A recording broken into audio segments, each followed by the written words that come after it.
The reality of sex is not what you think it is. It's a bold statement, but it's true. The reality about marital sex is not what you think it is. So I had a past of being very deeply involved in a religion with my first wife, and the religion was cultish and had a lot of control over its subjects and its slaves, but it had a lot of control. And so when I left the control, the first thing you did was ask, what is reality, what is not reality? And because of circumstances, it started to question what is the reality of monogamy versus non monogamy. And I over researched it and over thought about it. But I'd like to share some of the things that I understand and I think is reality versus the religious reality. So monogamy is kind of a statement where people believe they're monogamous, but true monogamy in humans is extremely rare. The idea that you get married at a certain age and you don't have sex with anybody until you die, anyone else until you die, that would be monogamy. That's not what humans do. They have sex when they're young, and then they have sex for a period of time with their mate, oftentimes monogamous. Sometimes they get divorced because of them not wanting monogamy, and those have to do with stages in their life.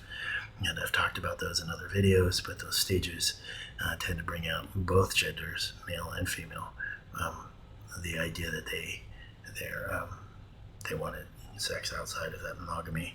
So that means that that monogamy is not actually real. Serial monogamy is one of the terms for it. The other one is off and on monogamy, or whatever you want to talk about.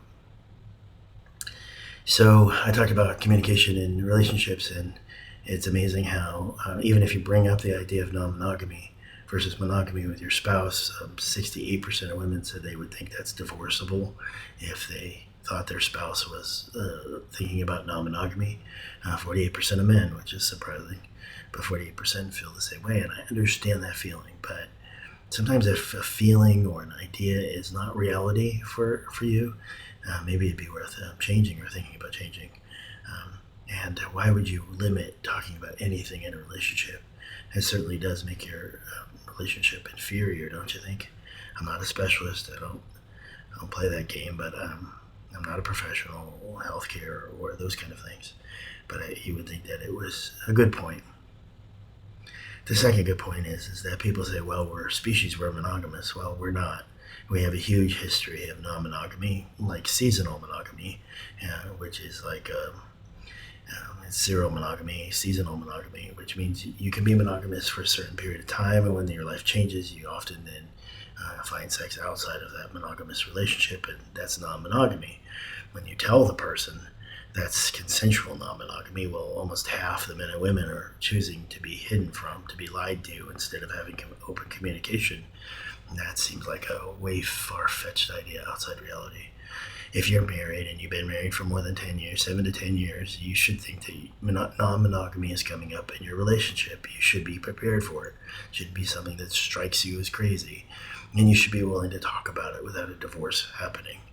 You should be open and smart enough for that. But, that's part of emotional maturity, and not everybody has it. Not everybody wants to know what reality is when it comes to relationships and non-monogamy. It's better to change the way things are cheating in marriages. We wouldn't even call it cheating, but it's better way to change how non-monogamy is viewed in your relationship. And it's better to change the consequences of divorce and cheating or non-monogamy. It's better to change those philosophies in your relationship and to talk about it freely, but you have to be very careful because of the other numbers. But that's what I think. I think reality is not what people think it is, and they're going to face non-monogamy in their relationships. Second thing is that churches and shadow governments are those that think they're in charge, and they're not. Mostly religion and culture. They want to control your sexuality, and that's a very bizarre, controlling thing. Slave owners used to control the sexuality of their slaves. They would jump in and have sex with their slaves and have children by them, and they would control their reproduction. So it's kind of a slave owner type philosophy that they think they should be in control of your sexuality. They've even recently taken away rights that were considered 50-year-old unquestionable rights about reproduction. in a woman's body. So I know that's a whole political issue, but it's a warped reality to think you can control the sexuality of someone else. It's really kind of sad. But you can't even, you can't even, you can't even control the sexuality of your spouse. So you don't have control over that. The only, I had an old friend, and he said the only thing you can control is what you think, what you say, and what you do, and how you feel. I guess you can add that. So the only thing you can do is control the things within your control.